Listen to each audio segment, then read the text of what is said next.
Gangster Ansari ਦਾ ਮਾਮਲਾ ਇੱਕ ਵਾਰ ਫਿਰ ਤੋਂ ਪੰਜਾਬ ਦੀ ਸਿਆਸਤ ਦੇ ਵਿੱਚ ਭਾਰੂ ਪੈਂਦਾ ਜਾ ਰਿਹਾ ਹੈ, ਕਿਉਂਕਿ ਅੱਜ ਮੁੱਖ ਮੰਤਰੀ ਸਾਹਿਬ ਦੇ ਵੱਲੋਂ ਹੁਣ ਇਸ ਮਾਮਲੇ ਦੇ ਵਿੱਚ ਸੁਖਜਿੰਦਰ ਸਿੰਘ ਰੰਧਾਵਾ ਤੇ ਕੈਪਟਨ ਅਮਰਿੰਦਰ ਤੋਂ ਬਾਅਦ ਕੈਪਟਨ ਅਮਰਿੰਦਰ ਸਿੰਘ ਦੇ ਪੁੱਤਰ ਰਣਿੰਦਰ ਸਿੰਘ ਦਾ ਨਾਮ ਵੀ ਇਸ ਮਾਮਲੇ ਦੇ ਵਿੱਚ ਘਸੀਟ ਲਿਆ, ਜਾਂ ਫਿਰ ਇਹ ਕਹੀਏ ਕਿ ਵੱਡੇ ਇਲਜ਼ਾਮ ਹੁਣ ਰਣਿੰਦਰ ਸਿੰਘ ਦੇ ਉੱਪਰ ਵੀ ਲਗਾ ਦਿੱਤੇ ਗਏ ਨੇ ਮੁੱਖ ਮੰਤਰੀ ਭਗਵੰਤ ਮਾਨ ਦੇ ਵੱਲੋਂ। ਕਿਸ ਤਰ੍ਹਾਂ ਦੇ ਇਲਜ਼ਾਮ ਲਗਾਏ ਨੇ ਤੇ ਕਿਸ ਤਰ੍ਹਾਂ ਦੀਆਂ ਕਾਰਵਾਈਆਂ ਦੀਆਂ ਗੱਲਾਂ ਅੱਜ ਮੁੱਖ ਮੰਤਰੀ ਸਾਹਿਬ ਵੱਲੋਂ ਕੀਤੀਆਂ ਗਈਆਂ ਨੇ ਅੰਸਾਰੀ ਮਾਮਲੇ ਦੇ ਵਿੱਚ, ਗੱਲਬਾਤ ਉਸ ਦੇ ਉੱਪਰ ਕਰਾਂਗੇ। ਤੇ ਨਾਲ ਹੀ ਨਾਲ ਗੱਲਬਾਤ ਕਰਾਂਗੇ ਭਾਰਤੀ ਜਨਤਾ ਪਾਰਟੀ ਦੇ ਵਿੱਚ ਇੱਕ ਵੱਡੇ ਬਦਲਾਅ ਦੀ, ਕਿਉਂਕਿ ਵੱਡੀ ਕੁਰਸੀ ਪ੍ਰਧਾਨਗੀ ਦੀ ਕੁਰਸੀ ਸੁਨੀਲ ਜਾਖੜ ਨੂੰ ਮਿਲ ਚੁੱਕੀ ਹੈ। ਲੇਕਿਨ ਮਾਮਲਾ ਹੁਣ ਇਹ ਜਾਪ ਰਿਹਾ ਹੈ ਕਿ ਕਿਤੇ ਫਾਇਦੇ ਦੀ ਜਗ੍ਹਾ ਨੁਕਸਾਨ ਤਾਂ ਨਹੀਂ ਹੋਏਗਾ ਭਾਰਤੀ ਜਨਤਾ ਪਾਰਟੀ ਨੂੰ। ਕਿਸ ਤਰ੍ਹਾਂ ਦੀਆਂ ਪ੍ਰਸਥਿਤੀਆਂ ਬਣਨਗੀਆਂ, ਸੋ ਕਿਸ ਤਰ੍ਹਾਂ ਦੇ ਚੈਲੰਜ ਹੁਣ ਸੁਨੀਲ ਜਾਖੜ ਦੇ ਲਈ ਹੋਣਗੇ ਕਿ ਉਹ ਪਾਰਟੀ ਨੂੰ, ਜੋ ਪਾਰਟੀ ਦੇ ਮਨਸੂਬੇ 2024 ਨੂੰ ਪਾਰਟੀ ਪਾਲ ਕੇ ਸੁਨੀਲ ਜਾਖੜ ਨੂੰ ਅੱਗੇ ਲੈ ਕੇ ਆਈ ਹੈ, ਕਿ ਉਹਨਾਂ ਮਨਸੂਬਿਆਂ ਨੂੰ ਪੂਰ ਕਰ ਸਕਣਗੇ। ਕਿ ਉਹਨਾਂ ਦੀਆਂ ਉਮੀਦਾਂ ਦੇ ਉੱਪਰ ਭਾਰਤੀ ਜਨਤਾ ਪਾਰਟੀਆਂ ਦੀਆਂ ਉਮੀਦਾਂ ਤੇ ਖਰੇ ਉਤਰਨਗੇ ਸੁਨੀਲ ਜਾਖੜ। ਕਿਹੜੇ ਚੈਲੰਜਸ ਹੋਣਗੇ, ਉਹਨਾਂ ਚੈਲੰਜਸ ਦੀ ਗੱਲ ਕਰਾਂਗੇ। ਤੇ ਨਾਲ ਹੀ ਨਾਲ ਗੱਲਬਾਤ ਕਰਾਂਗੇ RDF ਦੇ ਉੱਪਰ ਪੰਜਾਬ ਸਰਕਾਰ ਦੇ ਇੱਕ ਵੱਡੇ ਐਕਸ਼ਨ ਦੀ ਤਿਆਰੀ ਦੇ ਵਿੱਚ ਭਗਵੰਤ ਮਾਨ ਦੀ ਸਰਕਾਰ ਹੈ। ਭਗਵੰਤ ਸਿੰਘ ਮਾਨ ਦੇ ਵੱਲੋਂ ਸਾਫ਼ ਸੰਕੇਤ ਦੇ ਦਿੱਤੇ ਗਏ ਨੇ। ਕਿਸ ਤਰ੍ਹਾਂ ਦੇ ਸੰਕੇਤ ਨੇ ਕੇਂਦਰ ਦੇ ਸੰਬੰਧ ਦੇ ਵਿੱਚ, ਉਸ ਬਾਰੇ ਵੀ ਗੱਲਬਾਤ ਕਰਾਂਗੇ। ਸਤਿ ਸ਼੍ਰੀ ਅਕਾਲ, ਮੈਂ ਲਖਵਿੰਦਰ ਸਿੰਘ ਮਾਨ ਤੇ ਤੁਸੀਂ ਦੇਖ ਰਹੇ ਹੋ ਲੁਕਮਾ ਸੱਚ। ਇਹਨਾਂ ਖਬਰਾਂ ਦੇ ਉੱਪਰ ਵਿਸਥਾਰ ਦੇ ਨਾਲ ਚਰਚਾ ਕਰਨ ਦੇ ਲਈ ਮੇਰੇ ਨਾਲ ਜੁੜੇ ਨੇ ਡਾਕਟਰ ਹਰਵਿੰਦਰ ਸਿੰਘ ਪੱਟੀ ਜੀ। ਸਭ ਤੋਂ ਪਹਿਲਾਂ ਸਵਾਗਤ ਕਰ ਲੈਂਦੇ ਹਾਂ ਡਾਕਟਰ ਸਾਹਿਬ, ਸਵਾਗਤ ਹੈ ਜੀ ਪ੍ਰੋਗਰਾਮ 'ਚ। ਸ਼ੁਕਰੀਆ ਲਖਵਿੰਦਰ ਜੀ, ਸਤਿ ਸ੍ਰੀ ਅਕਾਲ। ਸਰੋਤਿਆਂ ਨੂੰ ਵੀ ਪਿਆਰ ਭਰੀ ਸਤਿ ਸ੍ਰੀ ਅਕਾਲ। ਡਾਕਟਰ ਸਾਹਿਬ, ਖਬਰਾਂ ਤਿੰਨੇ ਅਹਿਮ ਨੇ। ਪ੍ਰੈਸ ਕਾਨਫਰੰਸ ਭਗਵੰਤ ਮਾਨ ਜੀ ਕਰਕੇ ਅੱਜ ਕੈਪਟਨ ਅਮਰਿੰਦਰ ਸਿੰਘ ਦੇ ਪੁੱਤਰ ਰਣਿੰਦਰ ਸਿੰਘ ਦੇ ਉੱਪਰ ਵੱਡੇ ਇਲਜ਼ਾਮ ਲਗਾ ਕੇ ਗਏ ਨੇ, ਵੱਡੇ ਖੁਲਾਸੇ ਕਰਕੇ ਗਏ ਨੇ। ਖੁਲਾਸੇ ਜ਼ਮੀਨਾਂ ਨੂੰ ਲੈ ਕੇ ਵੀ ਕਰਕੇ ਗਏ ਨੇ, ਵੀ ਕਿਸ ਤਰੀਕੇ ਦੇ ਨਾਲ ਵਕਫ ਬੋਰਡ ਦੇ ਜ਼ਮੀਨਾਂ ਅੰਸਾਰੀ ਪਰਿਵਾਰ ਨੂੰ ਸੌਂਪ ਦਿੱਤੀਆਂ ਗਈਆਂ ਸੀ ਕੈਪਟਨ ਅਮਰਿੰਦਰ ਦੀ ਸਰਕਾਰ ਦੇ ਦੌਰਾਨ। ਆਪਾਂ ਉਹ ਖਬਰ ਬਾਅਦ ਚ ਲੈਂਦੇ, ਪਹਿਲਾਂ ਅਹਿਮ ਖਬਰ, ਕਿਉਂਕਿ BJP ਦੇ ਵਿੱਚ ਅੱਜ ਵੱਡਾ ਤੇ ਅਹਿਮ ਬਦਲਾਅ ਕੀਤਾ ਗਿਆ ਪ੍ਰਧਾਨਗੀ ਦੀ ਕੁਰਸੀ ਦਾ। ਸੁਨੀਲ ਜਾਖੜ, ਭਾਵੇਂ ਕਿ ਪਿਛਲੇ ਕੁਝ ਦਿਨਾਂ ਤੋਂ ਇਹ ਚਰਚਾਵਾਂ ਸੀ ਕਿ ਇਹ ਕੁਰਸੀ, ਇਹ ਪ੍ਰਧਾਨਗੀ BJP ਦੀ ਹੁਣ ਸੁਨੀਲ ਜਾਖੜ ਜੀ ਨੂੰ ਮਿਲੇਗੀ। ਸੋ ਅੱਜ ਐਲਾਨ ਵੀ ਕਰ ਦਿੱਤਾ ਗਿਆ ਹੈ। ਲੇਕਿਨ ਇਸ ਦੇ ਨਾਲ ਸਵਾਲ ਇਹ ਖੜੇ ਹੋ ਗਏ ਨੇ ਕਿ ਆਖਰ ਜਿਹੜੀਆਂ ਉਮੀਦਾਂ, ਜਿਹੜੀਆਂ ਇੱਛਾਵਾਂ ਨੂੰ ਲੈ ਕੇ ਭਾਰਤੀ ਜਨਤਾ ਪਾਰਟੀ ਵੱਲੋਂ ਇਹ ਵੱਡਾ ਬਦਲਾਅ ਪ੍ਰਧਾਨਗੀ ਨੂੰ ਲੈ ਕੇ ਕੀਤਾ ਗਿਆ ਹੈ, ਉਸ ਦੇ ਵਿੱਚ ਹੁਣ ਸੁਨੀਲ ਜਾਖੜ ਦੇ ਸਾਹਮਣੇ ਚੈਲੰਜ ਕਿਹੜੇ ਆਉਣਗੇ। ਤੁਸੀਂ ਕਿਵੇਂ ਦੇਖ ਰਹੇ ਹੋ ਕਿ ਜਿਹੜੀਆਂ ਉਮੀਦਾਂ ਦੇ ਨਾਲ ਇਹ ਕੁਰਸੀ ਭਾਰਤੀ ਜਨਤਾ ਪਾਰਟੀ ਨੇ ਸੁਨੀਲ ਜਾਖੜ ਨੂੰ ਦਿੱਤੀ ਹੈ, ਉਹਨਾਂ ਉਮੀਦਾਂ ਦੇ ਉੱਪਰ ਖਰਾ ਉਤਰ ਪਾਉਣਗੇ? ਕਿਵੇਂ ਦੇਖ ਰਹੇ ਹੋ ਪ੍ਰਧਾਨਗੀ ਦੇ ਵਿੱਚ ਹੋਏ ਵੱਡੇ ਫੇਰਬਦਲ ਨੂੰ, ਤੇ ਕਿਹੜੇ ਉਹ ਚੈਲੰਜ ਨੇ ਜਿਹੜੇ ਹੁਣ ਸੁਨੀਲ ਜਾਖੜ ਦੇ ਸਾਹਮਣੇ ਹੋਣਗੇ? ਦੇਖੋ ਲਖਵਿੰਦਰ ਜੀ, ਜਾਖੜ ਸਾਹਿਬ ਦੀ ਜਿਹੜਾ ਪਰਿਵਾਰ ਹੈ, ਉਹ ਰਵਾਇਤੀ ਤੌਰ ਤੇ ਇਹਨਾਂ ਦੇ ਫਾਦਰ ਵੀ ਆਪਾਂ ਨੂੰ ਪਤਾ ਹੀ ਹੈ ਕਿ ਕਾਂਗਰਸੀ ਪਰਿਵਾਰ ਹੈ, ਇਹ ਬਹੁਤ ਵੱਡਾ ਪਰ ਖਾਨਦਾਨੀ ਕਾਂਗਰਸੀ ਨੇ। ਕਿਉਂਕਿ ਕਾਂਗਰਸ ਦੇ ਵਿੱਚ ਬਹੁਤ ਹੀ ਖਲਬਲੀ ਮਚ ਗਈ ਸੀ ਉਸ ਟਾਈਮ ਜਦੋਂ ਐਪੀਸੋਡ ਹੋਈ ਹੈ ਮਹਾਰਾਜਾ ਅਮਰਿੰਦਰ ਸਿੰਘ ਤੇ ਆਪਣੇ ਨਵਜੋਤ ਸਿੰਘ ਸਿੱਧੂਪੁਰਾਂ ਵਾਲੀ। ਉਹ ਤੋਂ ਬਾਅਦ ਇਹ ਛੱਡ ਕੇ ਚਲੇ ਗਏ ਤੇ ਬਹੁਤ ਸਾਰੇ ਹੋਰ ਕਾਂਗਰਸੀ ਵੀ BJP ਦੇ ਵਿੱਚ ਗਏ। ਤੁਹਾਨੂੰ ਯਾਦ ਹੋਣਾ ਕਿ ਜਲੰਧਰ ਦੀ ਇਲੈਕਸ਼ਨ ਦੇ ਵਿੱਚ ਜਿਹੜੇ ਮਾਈਗ੍ਰੈਂਟ ਕਾਂਗਰਸੀ ਆਏ ਸੀਗੇ, ਉਹਨਾਂ ਦੀ ਜਦੋਂ ਲਿਸਟ ਉੱਥੇ ਇਸ਼ੂ ਕੀਤੀ ਗਈ ਤਾਂ ਸਭ ਤੋਂ ਪਿੱਛੇ ਉਹਨਾਂ ਦੇ ਨਾਂ ਲਿਖੇ ਗਏ ਸੀ। ਤੇ ਰੌਲਾ ਰੱਪਾ ਵੀ ਥੋੜ੍ਹਾ ਬਹੁਤ ਅੰਦਰੋਂ ਖਰਚ ਪਿਆ ਹੋਣਾ ਜ਼ਰੂਰ। ਹੁਣ ਇਹ ਹੈ ਕਿ ਜਿਹੜਾ ਵੱਡਾ ਚੈਲੰਜ ਉਹਨਾਂ ਦੇ ਲਈ ਹੈ, ਇੱਕ ਤਾਂ ਇਹ ਕਿ ਜਿਹੜਾ ਰਵਾਇਤੀ ਕਾਡਰ ਹੈ BJP ਦਾ, ਸੰਘ ਦਾ, ਜਿਹੜਾ ਸੰਘ ਪਰਿਵਾਰ ਦਾ, ਉਹ ਇਹਨਾਂ ਨੂੰ ਕਿੰਨਾ ਕੁ ਐਕਸੈਪਟ ਕਰਦੇ ਨੇ, ਕਿੰਨੇ ਕੁ ਖੁਸ਼ ਹੁੰਦੇ ਨੇ, ਇਹ ਦੇਖਣ ਵਾਲੀ ਗੱਲ।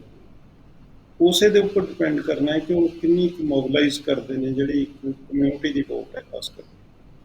ਦੂਜਾ ਵੱਡਾ ਚੈਲੰਜ ਇਹ ਹੋਣਾ ਹੈ ਕਿ ਜਿਹੜਾ ਅਕਾਲੀ ਦਲ ਦੇ ਨਾਲ ਕਦੇ ਤਾਂ ਉਹ ਕਹਿ ਦਿੰਦੇ ਨੇ ਕਿ ਸਾਡਾ 9 ਮਾਸ ਦਾ ਰਿਸ਼ਤਾ ਹੈ, ਕਦੇ ਕਹਿ ਦਿੰਦੇ ਨੇ ਕਿ ਜੀ ਅਸੀਂ ਹੁਣ ਇਹਨਾਂ ਤੋਂ ਇਕੱਲੇ ਹੀ ਚੱਲਾਂਗੇ। ਜਿਸ ਤਰ੍ਹਾਂ BJP ਪੂਰੀ ਐਂਬੀਸ਼ੀਅਸ ਹੋ ਕੇ ਜਿਸ ਤਰ੍ਹਾਂ ਉਹਨੇ ਰੈਲੀਆਂ ਕੀਤੀਆਂ, ਜਿਸ ਤਰੀਕੇ ਨਾਲ ਉਹ 'ਚ ਵੱਡੇ ਕਰਤਾਵਰ ਲੀਡਰ ਕਾਂਗਰਸ ਤੋਂ ਚਲੇ ਗਏ ਨੇ, ਕੈਪਟਨ ਅਮਰਿੰਦਰ ਸਿੰਘ ਵਰਗੇ, ਰਾਣਾ ਸੋਢੀ ਹੋਰੀ, ਮਤਲਬ ਇਹ ਚੈਲੰਜ ਇਹਨਾਂ ਲਈ ਵੱਡੇ ਨੇ। ਉਹ ਕਾਰਨ ਇਹ ਹੈ ਵੀ ਕਾਂਗਰਸ ਤੋਂ ਵੀ ਜਿਹੜੇ ਇਹਨਾਂ ਵੱਲ ਆਏ ਨੇ ਉਹ ਵੀ ਇਹਨਾਂ ਤੋਂ ਸੀਨੀਅਰ ਬੈਠੇ, BJP ਦੇ ਵਿੱਚ ਵੀ ਇਹਨਾਂ ਤੋਂ ਸੀਨੀਅਰ ਕੁਛ ਹੈਗੇ ਨੇ। ਸੋ ਚੈਲੰਜ ਤਾਂ ਵੱਡੇ ਹੋਣਗੇ ਆਰਗੇਨਾਈਜੇਸ਼ਨਲ ਪੱਧਰ 'ਤੇ ਵੀ। ਪਰ ਜਿਹੜਾ ਅਕਾਲੀ ਦਲ ਨਾਲ ਸਮਝੌਤਾ ਹੈ ਸਿੱਖ ਵੋਟ ਦੀ ਨਿਗਾਹ ਰੱਖ ਕੇ ਜਿਹੜਾ ਮਤਲਬ ਚੱਲ ਰਹੀ ਹੈ BJP, ਇਸੇ ਕਰਕੇ ਉਹਨਾਂ ਨੇ ਬਹੁਤ ਸਾਰੇ ਸਿੱਖ ਨੇ ਜਿਹੜੇ ਸ਼ਾਮਲ ਵੀ ਕਰੇ ਸੀ। ਉਹਦੇ ਲਈ ਦਿੱਕਤ ਇਹ ਆ ਰਹੀ ਹੈ ਕਿ ਉਹ 9 ਮਾਸ ਦਾ ਰਿਸ਼ਤਾ ਕਹੀ ਤਾਂ ਜਾਂਦੇ ਨੇ, ਪਰ ਇਹ ਨਹੀਂ ਪਤਾ ਲੱਗਦਾ ਵੀ 9 ਕਿਹੜਾ ਤੇ ਮਾਸ ਕਿਹੜਾ ਹੈ। ਸੋ ਇਸ ਕਰਕੇ ਇਹ ਥੋੜਾ ਦੇਖਣ ਵਾਲੀ ਗੱਲ ਹੋ ਆਉਣ ਵਾਲੇ ਦਿਨਾਂ ਦੇ ਵਿੱਚ ਕਿ ਕਿੰਨੀ ਕੁ ਪ੍ਰਧਾਨਗੀ ਇਹਨਾਂ ਦੀ ਚਮਕਦੀ ਹੈ। ਬਾਕੀ ਉਹ ਕਲੀਨ ਇਮੇਜ ਹੈ ਉਹਨਾਂ ਦਾ, ਪਰ ਕੋਈ ਬਹੁਤ ਜ਼ਿਆਦਾ ਉਹ ਵੋਟ ਕੈਚਰ ਵੀ ਨਹੀਂ ਹੈਗੇ ਕਿ ਉਹਨਾਂ ਦੇ ਇਕੱਲਿਆਂ ਦੇ ਸਿਰ ਦੇ ਉੱਪਰ ਸਾਰੀ ਪੰਜਾਬ ਦੀ ਵੋਟ ਹੈ ਜਿਹੜੀ ਉਹ ਮੋਬਿਲਾਈਜ਼ ਕਰ ਲੈਣਗੇ। ਇਹ ਥੋੜਾ ਮੇਰਾ ਖਿਆਲ ਹੈ ਮੁਸ਼ਕਿਲ ਲੱਗਦਾ ਹੈ। ਸੋ ਸਰ ਦੂਜੇ ਆਪਾਂ ਬੀਜੇਪੀ ਦੀ ਗੱਲ ਕਰੀਏ, ਉਹ ਕਹਿ ਰਹੇ ਸਾਡਾ ਸ਼ਹਿਰਾਂ ਦੇ ਵਿੱਚ ਤਾਂ ਚਲੋ ਹੋਲਡ ਅੱਛਾ ਹੈ, ਲੇਕਿਨ ਅਸੀਂ ਪਿੰਡਾਂ ਦੇ ਕਿਸਾਨਾਂ ਤੱਕ ਆਪਣੀ ਪਹੁੰਚ ਬਣਾਉਣੀ ਹੈ।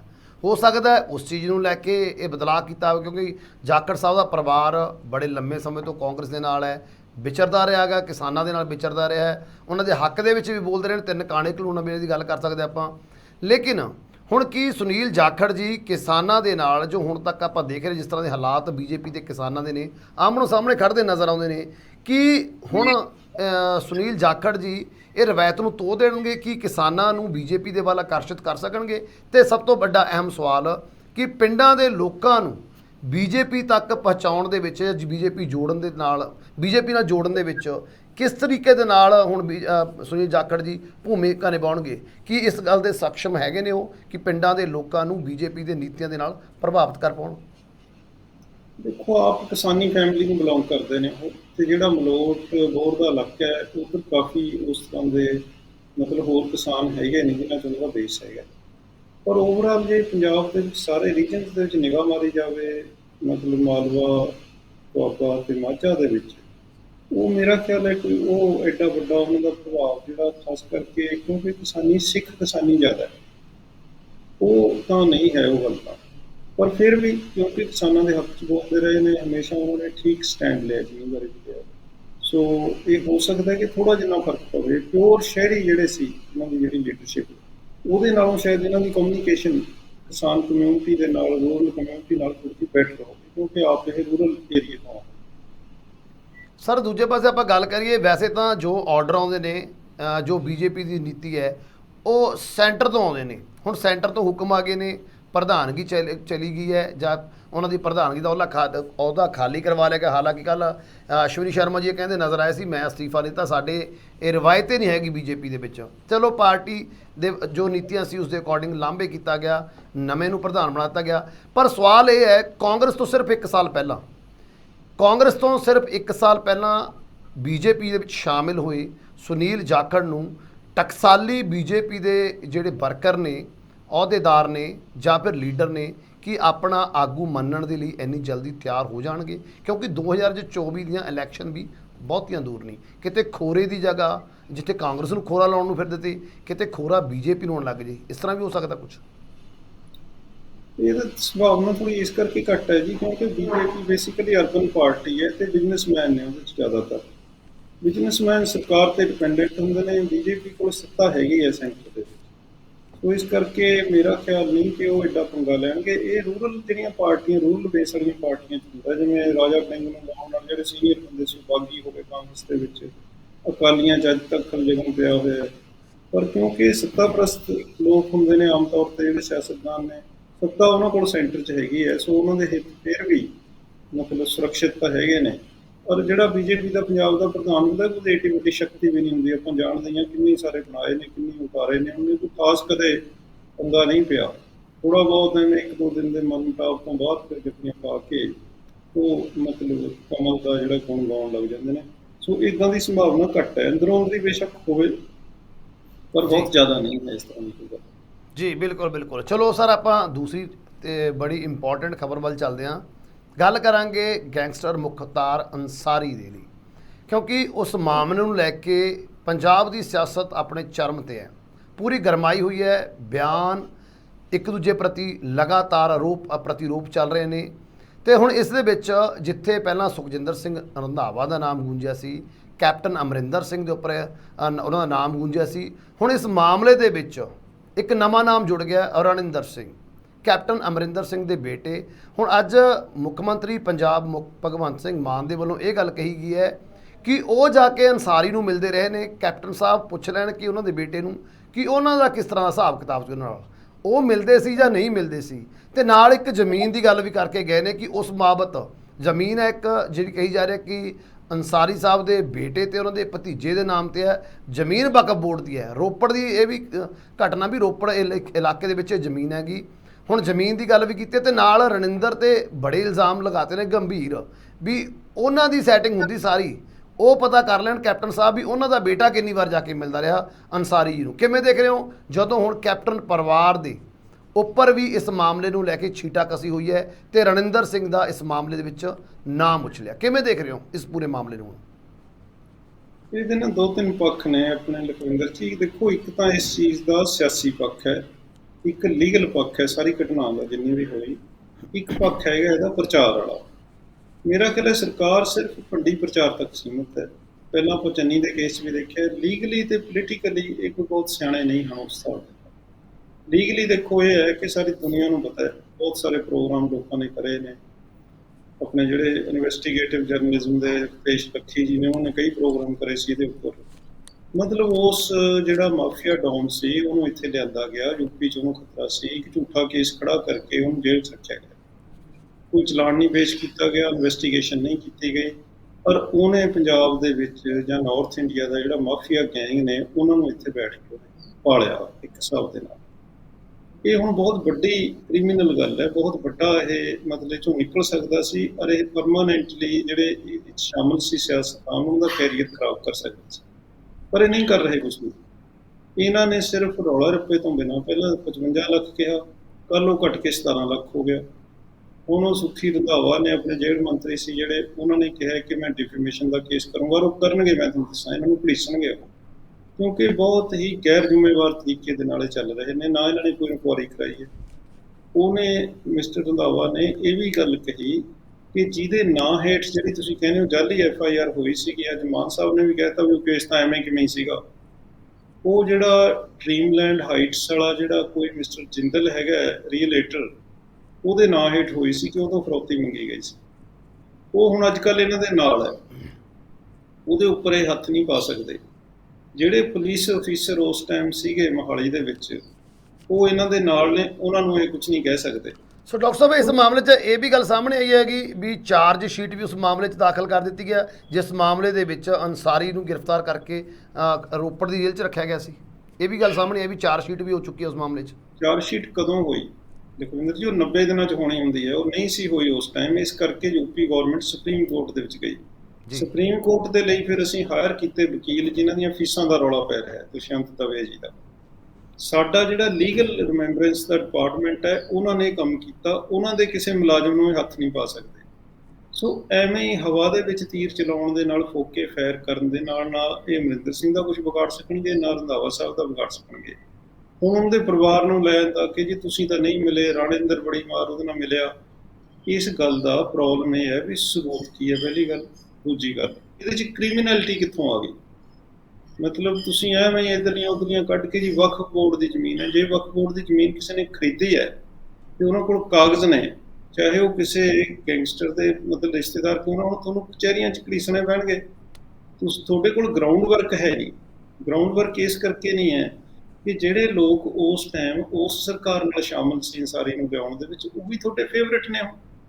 ਤੁਸੀਂ ਕਿਸੇ IPS ਨੂੰ, ਕਿਸੇ ਮਤਲਬ ਪੁਲਿਸ ਅਫਸਰ ਨੂੰ, ਕਿਸੇ ਲੀਗਲ ਅਫੀਸਰ ਨੂੰ ਜਾਂ ਕਿਸੇ IAS ਅਫਸਰ ਨੂੰ ਤੁਸੀਂ ਹੱਥ ਨਹੀਂ ਪਾ ਸਕਦੇ। ਤੁਸੀਂ ਇਨਕੁਆਰੀਆਂ ਬਣਾਈਆਂ ਤਾਂ ਬਹੁਤ ਸਾਰੇ ਉਹਨਾਂ 'ਚ ਜਿਹੜੇ ਅਫੀਸਰ ਨੇ ਉਹ ਆਪਣਾ ਐਕਸਕਿਊਜ਼ ਕਰ ਦੇ ਕੇ ਨਾ ਕਰ ਗਏ ਕਿ ਨਹੀਂ ਨਹੀਂ ਅਸੀਂ ਤਾਂ ਕੁਝ ਨਹੀਂ ਕਰਨਾ। ਸਿਰਫ ਗੱਲਾਂ ਕਰਨ ਦੇ ਨਾਲ ਕਿ ਉਹਨੂੰ ਬੜੀਆਂ ਫੈਸਿਲਿਟੀਜ਼ ਦਿੱਤੀਆਂ ਹੋਈਆਂ ਸੀ। ਔਨ ਰਿਕਾਰਡ ਤੁਹਾਡੇ ਕੋਲ ਕੁਛ ਹੈ? ਜੇ ਔਨ ਰਿਕਾਰਡ ਨਹੀਂ ਹੈ ਤਾਂ ਕੋਰਟ 'ਚ ਗੱਲ ਖੜਨੀ ਨਹੀਂ। ਸੋ 17 ਲੱਖ ਰੁਪਏ ਤਾਂ ਕੁਛ ਵੀ ਚੀਜ਼ ਨਹੀਂ ਹੈ, ਈਵਨ 55 ਲੱਖ ਵੀ ਕੁਛ ਨਹੀਂ ਹੈ। ਕਰੋੜਾਂ ਦੇ ਤਾਂ ਧੰਦੇ ਸੀ ਉਹ। ਪਰ ਉਹਦੇ ਵਿੱਚ ਬਿਲਕੁਲ ਕੱਚੇ ਪੈਰੀਂ, ਜਿਸ ਤਰੀਕੇ ਨਾਲ ਪਹਿਲਾਂ ਮਾਨ ਸਾਹਿਬ ਦੀ ਆਦਤ ਹੈ, BMW ਤੋਂ ਲੈ ਕੇ ਗੋਲਡੀ ਬਰਾੜ ਤੋਂ ਲੈ ਕੇ ਚੰਨੀ ਵਾਲੇ ਕੇਸ ਤੋਂ ਲੈ ਕੇ, ਕੱਚੇ ਪੈਰੀਂ ਐਵੇਂ ਰੌਲਾ ਰੱਪਾ ਟਵੀਟ ਕਰ ਦਿੰਦੇ ਨੇ ਸਿਰਫ ਭੰਡੀ ਪ੍ਰਚਾਰ ਦੇ ਲਈ। ਪਰ ਹੁਣ ਕਿਉਂਕਿ ਇਹਨਾਂ ਦੀ ਆਪਣੀ ਕ੍ਰੈਡੀਬਿਲਿਟੀ ਵੀ ਕਾਫੀ ਲੋ ਹੋ ਗਈ ਹੈ, ਇਸ ਗੱਲ ਦੇ ਨਾਲ ਲੋਕ ਵੀ ਸੀਰੀਅਸਲੀ ਨਹੀਂ ਲੈਂਦੇ। ਪਰ ਇਹ ਮਾਮਲੇ ਸੀਰੀਅਸ ਨੇ। ਤੁਸੀਂ ਦੇਖੋ ਨਾ, ਪੰਜਾਬ ਦੀਆਂ ਜੇਲ੍ਹਾਂ ਦਾ ਜੋ ਕ੍ਰਿਮੀਨਲਾਈਜੇਸ਼ਨ ਹੋਈ ਕਿ ਕ੍ਰਿਮੀਨਲਸ ਦਾ ਉੱਥੇ ਕਬਜ਼ਾ ਹੈ, ਕ੍ਰਿਮੀਨਲ ਕਤਲ ਕਰ ਰਹੇ ਨੇ ਜੇਲ੍ਹਾਂ ਦੇ ਵਿੱਚ, ਤੁਸੀਂ ਰੋਕ ਨਹੀਂ ਪਾ ਰਹੇ। ਉੱਥੋਂ ਵੀਡੀਓਜ਼ ਬਣ ਕੇ ਬਾਹਰ ਨਿਕਲੀਆਂ ਨੇ, ਤੁਸੀਂ ਕੁਝ ਨਹੀਂ ਕਰ ਪਾ ਰਹੇ। ਅੱਜ ਤੁਸੀਂ ਇਹ ਕਰ ਰਹੇ ਹੋ, ਕੱਲ੍ਹ ਨੂੰ ਤੁਹਾਡੇ ਨਾਲ ਵੀ ਹੋਊਗਾ। ਬਣਦਾ ਤਾਂ ਇਹ ਸੀ ਕਿ ਜਿਸ ਤਰ੍ਹਾਂ ਸਾਡੇ ਮਾਫੀਆ ਰਾਜ ਫੈਲਿਆ ਹੈ, ਉਹਦੀ ਜੜ ਤੱਕ ਜਾਂਦੇ, ਜਿਹੜੇ ਜ਼ਿੰਮੇਵਾਰ ਨੇ ਉਹਨਾਂ ਨੂੰ ਪਰਮਾਨੈਂਟਲੀ ਸਿਆਸਤ ਦੇ ਵਿੱਚੋਂ ਖਤਮ ਕਰ ਦਿੰਦੇ। ਇਹ ਕੀ ਕਰ ਰਹੇ ਨੇ ਐਵੇਂ ਜਿਵੇਂ ਗਲਵਸ ਨਾਲ ਪਾ ਕੇ ਮਤਲਬ ਬਾਕਸਿੰਗ ਕਰਨ ਲੱਗੇ ਨੂੰ ਕੋਈ ਮਤਲਬ ਨਹੀਂ ਹੈ ਗੱਲ ਦਾ। ਜਿਵੇਂ ਕਿਡ ਗਲਵਸ ਨਾਲ ਕਹਿੰਦੇ ਹੁੰਦੇ ਨੇ ਪੋਲੇ ਪੋਲੇ ਕਿ ਐਵੇਂ ਥੋੜੀ ਜਿਹੀ ਬਦਨਾਮੀ ਕਰ ਦੋ, ਤੁਹਾਡਾ ਮੁੰਡਾ ਵੀ ਤਾਂ ਮਿਲਿਆ ਸੀ ਜੇ ਸੀ। ਨੋਬਡੀ ਟੇਕ ਸੀਰੀਅਸਲੀ। ਮਤਲਬ ਇਹ ਬਿਲਕੁਲ ਇਹਨਾਂ ਨੇ ਇੱਕ ਬਹੁਤ ਸੀਰੀਅਸ ਟ੍ਰੈਜਡੀ ਹੈ ਜਿਹੜੀ ਪੰਜਾਬ ਦੇ ਲੋਕਾਂ ਨਾਲ ਹੋਈ ਹੋਈ ਹੈ, ਉਹਨੂੰ ਸੀਰੀਅਸਲੀ ਲੈਣ ਦੀ ਬਜਾਏ ਉਹਦੀ ਮਤਲਬ ਮਜ਼ਾਕ ਤੇ ਨਟੰਕੀ ਬਣਾ ਲਈ, ਆਪਣਾ ਖੁਦ ਦਾ ਮਜ਼ਾਕ ਬਣਾ ਰਹੇ। ਉਹਨਾਂ ਨੇ ਤਾਂ ਅਮਰਿੰਦਰ ਸਿੰਘ ਨੂੰ ਜੋਕਰ ਕਹਿ ਹੀ ਦਿੱਤਾ, ਪਰ ਕੱਲ ਨੂੰ ਕਿਸੇ ਨੇ ਕੋਈ ਥੋੜਾ ਮੋਟਾ ਕੇਸ ਕਰਤਾ ਡਿਫੇਮੇਸ਼ਨ ਦਾ, ਕੋਰਟ ਨੇ ਸਟ੍ਰੇਨ ਕਰਤਾ ਤਾਂ ਇਹਨਾਂ ਦੇ ਟਵੀਟ ਵੀ ਬੰਦ ਹੋ ਜਾਣੇ ਨੇ। ਪਰ ਗੱਲ ਇਹ ਬਹੁਤ ਸੀਰੀਅਸ ਹੈ ਕਿ ਇੱਥੇ ਮਾਫੀਆ ਰਾਜ ਪਾਲਿਆ ਗਿਆ ਹੈ। 3 ਸਰਕਾਰਾਂ ਨੇ ਜਿਹੜੀਆਂ ਪਿਛਲੀਆਂ, ਉਹਨਾਂ ਦੇ ਖਿਲਾਫ ਲੋਕਾਂ ਨੇ ਵੋਟਾਂ ਵੀ ਤਾਂ ਹੀ ਪਾਈਆਂ ਨੇ। ਤੁਸੀਂ ਉਹ ਮਾਫੀਆ ਨੂੰ ਤਾਂ ਲੱਗੇ ਹੋਏ ਰਲੇ ਹੋਏ ਉਹਦੇ ਨਾਲ। ਤੁਸੀਂ ਕੁਝ ਕੁ ਚੁਣੇ ਹੋਏ ਜਿਹੜੇ ਵਿਰੋਧੀ ਨੇ ਜਿਨ੍ਹਾਂ ਦੇ ਖਿਲਾਫ ਤੁਹਾਡੇ ਕੋਲ ਕਾਗਜ਼ਾਂ ਦੇ ਵਿੱਚ ਕੁਝ ਵੀ ਨਹੀਂ ਹੈ। ਦੇਖੋ ਨਾ, ਮਿਸਟਰ ਰੰਧਾਵਾ ਸੀ ਜਿਹੜੇ ਜੇਲ੍ਹ ਮੰਤਰੀ, ਉਹਨੇ ਤਾਂ ਚਿੱਠੀ ਹੋਈ ਕੱਢ ਕੇ ਦੇ ਦਿੱਤੀ। ਤੁਸੀਂ ਉਹਨੂੰ ਆਪਣੀ ਪ੍ਰਾਪਤੀ ਸਮਝ ਰਹੇ ਹੋ, ਉਹਨੇ ਤਾਂ ਚਿੱਠੀ ਲਿਖਤੀ ਆ, ਉਹਨਾਂ ਦਾ ਮੈਂ ਤਾਂ ਪਹਿਲਾਂ ਹੀ ਲਿਖੀ ਸੀਗੀ। ਸੋ ਐਵੇਂ ਹੀ ਸਿਰਫ ਮੀਡੀਆ ਟ੍ਰਾਇਲ ਦੇ ਬੇਸ ਤੇ, ਸਿਰਫ ਭੰਡੀ ਪ੍ਰਚਾਰ ਦੇ ਬੇਸ ਤੇ ਇਹਨਾਂ ਚੀਜ਼ਾਂ ਨੂੰ ਖਤਮ ਨਹੀਂ ਕੀਤਾ ਜਾ ਸਕਦਾ। ਸਾਡੀ ਜਿਹੜੀ ਲੋਕੇਸ਼ਨ ਹੈ ਪੰਜਾਬ ਸਟੇਟ ਦੀ ਬੜੀ ਖਤਰਨਾਕ ਜਗ੍ਹਾ ਤੇ ਹੈ, ਔਰ ਬਹੁਤ ਸਾਰੀਆਂ ਫੋਰਸਿਸ ਨੈਸ਼ਨਲ, ਲੋਕਲ, ਇੰਟਰਨੈਸ਼ਨਲ ਇੱਥੇ ਪਲੇ ਕਰ ਰਹੀਆਂ ਜੀ। ਤੇ ਇਹਨਾਂ ਨੂੰ ਇਸ ਗੱਲ ਦਾ ਅਹਿਸਾਸ ਹੈ ਨਹੀਂ। ਐਵੇਂ ਜਵਾਬ ਚੱਕ ਕੇ ਇੱਧਰ ਉੱਧਰ ਘੁੰਮਦੇ ਫਿਰੀ ਜਾਂਦੇ ਨੇ, ਜਦੋਂ ਵੇਲ ਲੱਗਦਾ ਤਾਂ ਟਵੀਟ ਕਰ ਦਿੰਦੇ ਨੇ। ਫਾਈਲਾਂ ਤਾਂ ਪਈਆਂ ਹੀ ਹੁੰਦੀਆਂ ਨੇ ਸੀਐਮ ਕੋਲ, ਤੁਸੀਂ ਫਾਈਲ ਪੜ੍ਹ ਤਾਂ ਲਓ ਕਮ ਸੇ ਕਮ। ਤੁਸੀਂ ਨੋਟਿਸ ਦੀਆਂ ਗੱਲਾਂ ਕਰ ਰਹੇ ਹੋ, ਮਤਲਬ ਤੁਹਾਡਾ ਜਲੂਸ ਨਿਕਲ ਗਿਆ, 55 ਤੋਂ ਘੱਟ ਕੇ 17 ਲੱਖ ਰਹਿ ਗਿਆ, ਪਰ ਉਹ ਵੀ ਤੁਸੀਂ ਵਸੂਲ ਨਹੀਂ ਕਰ ਪਾਉਣਾ। ਦੂਜੀ ਗੱਲ ਇਹ ਹੈ ਕਿ ਵਕੀਲਾਂ ਦੀ ਫੀਸ ਦਿੱਤੀ ਨਹੀਂ ਗਈ, ਤੁਸੀਂ ਦੇਣੀ ਹੈ, ਤੁਸੀਂ ਨਾ ਦਿਓ, ਕੌਣ ਰੋਕਦਾ ਤੁਹਾਨੂੰ? ਤੁਸੀਂ ਵਕੀਲਾਂ ਤੋਂ ਡਰ ਰਹੇ ਹੋ, ਉਹਨਾਂ ਨੂੰ ਫੀਸ ਦੇਣੀ ਪੈਣੀ ਹੈ, ਫੀਸ ਕਹਿ ਰਹੇ ਹੋ ਅਸੀਂ ਉਹਨਾਂ ਤੋਂ ਲੈ ਲਾਂਗੇ। ਮਤਲਬ ਐਵੇਂ ਹੀ ਕੰਮ ਕਰਨਾ, ਤੇ ਇਹ ਬੇਸਿਕਲੀ ਨਾ ਸ਼ੋਭਾ ਨਹੀਂ ਦਿੰਦਾ ਇਸ ਲੈਵਲ ਦੇ, ਇਸ ਉੱਚੇ ਰੁਤਬੇ ਤੇ ਬੈਠ ਕੇ ਇਹ ਗੱਲਾਂ ਕਰਨੀਆਂ, ਔਰ ਐਸੇ ਮਸਲੇ ਤੇ ਕਰਨੀਆਂ। ਬਣਦਾ ਤਾਂ ਇਹ ਸੀ, ਲੋਕ ਤਾਂ ਆਸ ਕਰ ਰਹੇ ਸੀ ਵੀ ਤੁਸੀਂ ਕਮਿਸ਼ਨ ਬਣਾ ਕੇ ਜਾਂ ਜੁਡੀਸ਼ੀ ਲਈ ਜਾਂ ਕੋਈ ਇਨਕੁਆਇਰੀ ਕਰਕੇ ਪ੍ਰੋਪਰ ਬੰਨ ਕੇ ਬਿਠਾ ਦਿਓ ਬੰਦਿਆਂ ਨੂੰ। ਕਿੱਥੇ ਭੱਜਣਗੇ ਉਹ? ਕਿ ਕ੍ਰਿਮੀਨਲ ਕਨਸਪੀਰੇਸੀਜ਼ ਹੋਈਆਂ ਨੇ, ਕਿਸੇ ਨੂੰ ਕੋਈ ਸ਼ੱਕ ਨਹੀਂ ਇਹਦੇ ਬਾਰੇ, ਪਰ ਔਨ ਫਾਈਲ ਤਾਂ ਤੁਸੀਂ ਕੁਝ ਕਰੋਗੇ ਨਾ। ਐਵੇਂ ਹਵਾ 'ਚ ਗੱਲਾਂ ਕਰਨ ਨਾਲ ਤਾਂ ਕੁਝ ਵੀ ਨਹੀਂ ਬਣਨਾ, ਪਰ ਉਹੀ ਹੋ ਰਿਹਾ ਜੀ। ਬਿਲਕੁਲ। ਤੇ ਸਰ ਇੱਕ ਅਹਿਮ ਆਪਾਂ ਖਬਰ ਵੱਲ ਚੱਲੀਏ ਫਿਰ ਤੋਂ, ਕਿਉਂਕਿ ਪੰਜਾਬ ਦੇ ਨਾਲ ਜੁੜੀ ਹੋਈ, ਪੰਜਾਬ ਦੀ ਆਰਥਿਕਤਾ ਦੇ ਨਾਲ ਜੁੜੀ ਹੋਈ ਹੈ। ਅਗਲੀ ਖਬਰ ਆਰਡੀਐਫ ਨੂੰ ਲੈ ਕੇ, ਕਿਉਂਕਿ ਆਰਡੀਐਫ ਨੂੰ ਲੈ ਕੇ ਵੀ ਆਪਾਂ ਕੇਂਦਰ ਸਰਕਾਰ ਅਤੇ ਪੰਜਾਬ ਸਰਕਾਰ ਦੇ ਵਿੱਚ ਲਗਾਤਾਰ ਖਿੱਚੋਤਾਣ ਦੇਖ ਰਹੇ ਹਾਂ। ਕੇਂਦਰ ਸਰਕਾਰ ਸ਼ਰਤਾਂ ਕਹਿ ਰਿਹਾ ਹੈ, ਪੰਜਾਬ ਸਰਕਾਰ ਕਹਿ ਰਹੀ ਹੈ ਵੀ ਅਸੀਂ ਸ਼ਰਤਾਂ ਵੀ ਕੰਪਲੀਟ ਕਰਤੀਆਂ ਨੇ, ਤੁਹਾਡੀਆਂ ਸੋਧਾਂ ਵੀ ਮੰਨ ਲਈਆਂ ਨੇ, ਸਾਡਾ ਫੰਡ ਰਿਲੀਜ਼ ਕਰੋ। 1 ਤਰੀਕ, ਜਿਸ ਤਰੀਕੇ ਨਾਲ ਪਹਿਲਾਂ ਚੰਨੀ ਸਰਕਾਰ ਨੂੰ ਮਾਫ ਕਰਨਾ, ਸਾਬਕਾ ਸੀਐਮ ਚੰਨੀ ਨੂੰ ਡੈਡਲਾਈਨ ਦਿੱਤੀ ਸੀ, 1 ਤਰੀਕ ਦੀ ਡੈਡਲਾਈਨ ਕੇਂਦਰ ਨੂੰ ਵੀ ਦਿੱਤੀ ਸੀਗੀ ਭਗਵੰਤ ਮਾਨ ਦੇ ਵੱਲੋਂ, ਸੀਐਮ ਸਾਹਿਬ ਦੇ ਵੱਲੋਂ। ਕਹਿ ਰਹੇ ਵੀ 1 ਤਰੀਕ ਤੱਕ ਸਾਡਾ ਫੰਡ ਨਾ ਜਾਰੀ ਕੀਤਾ ਅਸੀਂ ਸੁਪਰੀਮ ਕੋਰਟ ਜਾਵਾਂਗੇ। ਅੱਜ ਹੋਊਗੀ ਤਰੀਕ 4, ਤੇ ਅੱਜ ਇੱਕ ਅਹਿਮ ਬਿਆਨ ਸੀਐਮ ਸਾਹਿਬ ਦਾ ਫਿਰ ਤੋਂ ਆ ਗਿਆ ਕਿ ਅਸੀਂ ਪਟੀਸ਼ਨ ਦਾਖਲ ਕਰਨ ਜਾ ਰਹੇ ਹਾਂਗੇ ਆਰਡੀਐਫ ਦੇ ਮਾਮਲੇ ਦੇ ਉੱਪਰ ਸੁਪਰੀਮ ਕੋਰਟ ਦੇ ਵਿੱਚ, ਕਿਉਂਕਿ ਸੁਪਰੀਮ ਕੋਰਟ ਛੁੱਟੀ ਤੋਂ ਬਾਅਦ ਖੁੱਲ੍ਹ ਚੁੱਕੀ ਹੈ। ਕਿਵੇਂ ਦੇਖ ਰਹੇ ਹੋ ਹੁਣ? ਜੇਕਰ ਪਟੀਸ਼ਨ ਦਾਖਲ ਅਜੇ ਭਾਵੇਂ ਨਹੀਂ ਕੀਤੀ, ਅੱਜ ਉਹਨਾਂ ਨੇ ਕਿਹਾ ਵੀ ਅਸੀਂ ਦਾਖਲ ਕਰਨ ਜਾ ਰਹੇ ਹਾਂ, ਜੇ ਪਟੀਸ਼ਨ ਦਾਖਲ ਹੁੰਦੀ ਹੈ ਕਿ ਇੰਨੀ ਜਲਦੀ ਪਟੀਸ਼ਨ ਦੇ ਕਾਰਨ ਆਰਡੀਐਫ ਦਾ ਪੈਸਾ ਜੋ ਸੈਂਟਰ ਨੇ ਰੋਕਿਆ ਹੋਇਆ ਪੰਜਾਬ ਸਰਕਾਰ ਨੂੰ ਈਜ਼ੀਲੀ ਮਿਲ ਜਾਵੇਗਾ, ਜਾਂ ਫਿਰ ਅਜੇ ਹੋਰ ਇੰਤਜ਼ਾਰ ਕਰਨਾ ਪਏਗਾ? ਮਾਮਲਾ ਕਿਸ ਤਰਫ ਜਾਂਦਾ ਹੋਇਆ ਨਜ਼ਰ ਆ ਰਿਹਾ? ਸੁਖਵਿੰਦਰ ਜੀ, ਅਗੇਨ ਉਹੀ ਗੱਲ ਹੈ, ਪ੍ਰਾਪੇ ਕੰਡੇ ਤੋਂ ਬਿਨਾਂ ਇਹਦੇ ਵਿੱਚ ਕੋਈ ਗੱਲ ਨਹੀਂ ਹੈ। ਦੇਖੋ, ਸੈਂਟਰ ਜਿਹੜੀ ਗੌਰਮੈਂਟ ਹੈ ਉਹ ਇਹਨਾਂ ਨੂੰ ਤੰਗ ਕਰ ਰਹੀ ਹੈ, ਫੰਡ ਇਹਨਾਂ ਦੇ ਐਵੇਂ ਆਨੇ ਬਹਾਨੇ ਲਾ ਕੇ ਰੋਕ ਰਹੀ ਹੈ। ਇਹ ਵੀ ਥੋੜੀ ਜਿਹੀ ਕਮਜ਼ੋਰੀ ਹੈ ਕਿ ਟਾਈਮ ਸਿਰ ਪਰਸਿਊ ਨਹੀਂ ਕਰਦੇ। ਕੁਝ ਫੰਡ ਜਿਵੇਂ ਉਹ ਮੁਹੱਲਾ ਕਲੀਨਿਕਾਂ ਦਾ ਹੋਇਆ ਸੀ, ਹੋਰ ਕੰਮ ਲਈ ਆਏ, ਹੋਰ ਲਈ ਵਰਤ ਲਏ, ਉਹਨਾਂ ਦੇ ਜਿਹੜੇ ਰੂਲ ਨੇ ਯੂਟੀਲਾਈਜੇਸ਼ਨ ਦੇ ਉਹਦੇ ਮੁਤਾਬਕ ਨਹੀਂ ਕਰੇ, ਉਹਨਾਂ ਨੇ ਆਨੇ ਬਹਾਨੇ ਲਾ ਕੇ। ਪਹਿਲਾਂ ਆਪਾਂ ਪੀਜੀਆਈ 'ਚ ਵੀ ਦੇਖਿਆ ਸੀ ਇਵੇਂ ਹੋਇਆ ਸੀ। ਉਹ ਸਰਕਾਰ ਕਰ ਰਹੀ ਹੈ, ਨੋ ਡਾਊਟ ਪੰਜਾਬ ਨਾਲ ਧੱਕਾ ਕਰ ਰਹੀ ਹੈ, ਔਰ ਉਹਦੇ ਵਿੱਚ ਇਹਨਾਂ ਦਾ ਕਸੂਰ ਉਨਾ ਜ਼ਿਆਦਾ ਨਹੀਂ ਹੈ, ਸਿਰਫ ਥੋੜੀ ਬਹੁਤ ਦਫ਼ਤਰੀ ਢਿੱਲ ਮੱਠ ਹੋ ਸਕਦੀ ਹੈ, ਪਰ ਮੇਰਾ ਖਿਆਲ ਉਹਦੇ ਬੇਸ ਤੇ ਰੋਕਣਾ ਨਹੀਂ ਸੀ ਚਾਹੀਦਾ। ਪਰ ਜੇ ਸੁਪਰੀਮ ਕੋਰਟ 'ਚ ਚਲੇ ਜਾਂਦੇ ਨੇ ਫਿਰ ਤਾਂ ਇਹ ਪੰਗਾ ਲੈਣ ਵਾਲੀ ਗੱਲ ਹੈ, ਪਰਮਾਨੈਂਟਲੀ ਵੀ ਬੰਦ ਹੋ ਸਕਦਾ ਹੈ। ਸੁਪਰੀਮ ਕੋਰਟ ਤੇ ਡਿਪੈਂਡ ਕਰੂਗਾ ਕਿ ਉਹਦਾ ਕੀ ਵਿਊ ਲੈਂਦੇ ਨੇ। ਮੰਨ ਲਓ ਜੇ ਉਹ ਨਹੀਂ ਇਮੀਡੀਏਟ ਕੋਈ ਡੇਟ ਦਿੰਦੇ, ਮੁਕੱਦਮਾ 2 ਸਾਲ ਚੱਲਦਾ ਰਹਿੰਦਾ ਹੈ, ਤਾਂ ਕੀ ਫਿਰ ਮਤਲਬ ਇਹ 2 ਸਾਲ ਮਤਲਬ ਵੇਟ ਕਰਦੇ ਰਹਿਣਗੇ ਜਾਂ ਜਿੰਨੀ ਦੇਰ ਰਹਿੰਦੀ ਸਰਕਾਰ ਹੈ? ਮਤਲਬ ਇਹ ਆਪਣੇ ਆਪ 'ਚ ਬੜੀ ਅਜੀਬ ਗੱਲ ਹੈ। ਕਿੱਥੋਂ ਇਹ ਕੌਣ ਗਰੰਟੀ ਦਿੰਦਾ ਹੈ ਕਿ ਸੁਪਰੀਮ ਕੋਰਟ 'ਚੋਂ ਜਾਂਦੀ ਸਾਰ ਰਿਲੀਫ ਮਿਲ ਜੂ? ਆਪਣੇ ਅਰਵਿੰਦ ਕੇਜਰੀਵਾਲ ਜੀ ਦਿੱਲੀ ਦੇ ਸੀਐਮ ਉੱਥੇ ਗਏ ਨੇ ਸੁਪਰੀਮ ਕੋਰਟ 'ਚ, ਇੱਕੋ ਰੇਲਵੇ ਨਾਲ ਸੰਬੰਧਿਤ ਸੀਗਾ ਇਸ਼ੂ, ਪ੍ਰੋਜੈਕਟ ਲੈ ਕੇ ਕਿ ਸਾਡੇ ਕੋਲ ਫੰਡ ਨਹੀਂ ਹੈਗੇ। ਸੁਪਰੀਮ ਕੋਰਟ ਨੇ ਪਤਾ ਉਹਨਾਂ ਨੂੰ ਕੀ ਕਿਹਾ? ਉਹ ਕਹਿੰਦੇ ਐਡਵਰਟਾਈਜ਼ਮੈਂਟ ਲਈ ਤਾਂ ਤੁਹਾਡੇ ਕੋਲ ਬੜੇ ਫੰਡ ਨੇ, ਇਸ ਕੰਮ ਲਈ ਤੁਹਾਡੇ ਕੋਲ ਫੰਡ ਨਹੀਂ ਹੈਗੇ। ਕਿ ਪੰਜਾਬ ਸਰਕਾਰ ਵੀ ਉੱਥੋਂ ਇਸ ਤਰ੍ਹਾਂ ਦੀ ਡਾਂਟ ਖਾਊਗੀ? ਤੁਹਾਨੂੰ 750 ਕਰੋੜ ਤੁਸੀਂ ਮਤਲਬ ਐਡਵਰਟਾਈਜ਼ਮੈਂਟ ਤੇ ਖਰਚ ਰਹੇ ਹੋ। ਆਰਡੀਐਫ ਜੇ ਰੂਰਲ ਡਿਵੈਲਪਮੈਂਟ ਲਈ ਤੁਹਾਡੇ ਕੋਲ ਫੰਡ ਨਹੀਂ ਹੈਗੇ, ਉਹ ਤੁਸੀਂ ਸੈਂਟਰ ਤੋਂ ਹੀ ਝਾਕ ਰੱਖ ਰਹੇ ਹੋ। ਸੋ ਇਹ ਮੇਰਾ ਖਿਆਲ ਹੈ ਰਿਸਕੀ ਪ੍ਰਪੋਜ਼ਲ ਹੈ ਇਹਨਾਂ ਦੇ ਲਈ ਬੜੀ ਵੱਡੀ। ਪਰ ਹੋ ਸਕਦਾ ਵੀ ਉਹ ਸੁਪਰੀਮ ਕੋਰਟ ਲੰਮੀਆਂ ਡੇਟਾਂ ਦੇ ਦੇਵੇ, ਮਤਲਬ ਵਕੀਲ ਕਿੱਦਾਂ ਪੇਸ਼ ਕਰਦੇ ਨੇ, ਕੀ ਪਲੀ ਲਈ ਜਾਂਦੀ ਹੈ, ਸੈਂਟਰ ਕੀ ਪਲੀ ਲੈਂਦਾ ਹੈ, ਇਹ ਕੋਈ ਬਹੁਤ ਮੇਰਾ ਖਿਆਲ ਹੈ ਸਿਆਣੀ ਗੱਲ ਨਹੀਂ ਹੋਊਗੀ।